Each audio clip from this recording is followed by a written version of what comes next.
Hi everyone, কেমন আছো তোমরা সবাই? তোমাদের সাথে শেয়ার করছি আবার একটা নতুন মিনি ব্লগ।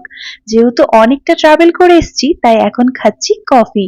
তারপর আমরা সবাই রেডি হয়ে গেছি, যাব হচ্ছে এখানকার সেন্ট্রোতে। আর এখানে দেখো আমাদের বাড়ির সামনেটায় কত সুন্দর রঙিন গাছপালা, কি ভালো লাগছে না এই কাগজ ফুলগুলো দেখতে। আমি তো এই গাছটার নাম কাগজ ফুল বলেই চিনি, তোমরা কি নাম জানো অবশ্যই জানিও। আর এখন সবাই রেডি হয়ে গাড়িতে উঠে গেছি, আর এখন আমরা যাব হচ্ছে সেন্ট্রো। সে একই পথ দিয়ে চারিদিকে সবুজ গাছপালা আর পাহাড় পেরিয়ে এখন আমরা চলে যাব সেন্ট্রোতে। সেন্ট্রোটা কিন্তু পুরো অন্যরকম, দেখো আমরা সেন্ট্রোতে পৌঁছেও গেছি।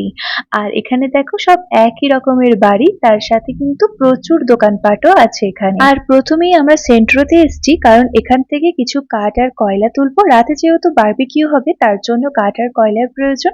তো সেগুলোই এখন এখান থেকে নিয়ে নেব, আর তার সাথে করব খাওয়া দাওয়া, কারণ অনেকটা ট্রাভেল করে এসেছি আর সেরকম ভাবে কিছু খাওয়া হয়ে ওঠেনি, তাই এখান থেকে খাওয়া দাওয়া করবো। প্রথমে কাঠের দোকানে এলাম, এখনই কাঠ কিনবো না, তবে এখানে দামগুলো আগে জিজ্ঞাসা করে নিচ্ছি যে কত কি দাম আছে, তারপরে এখান থেকে তুলে নিয়ে যাব। আর এখানে দেখো কত এটিভি গাড়ি রাখা আছে, আমরা কিন্তু এই এটিভি গাড়িতেও চাপবো।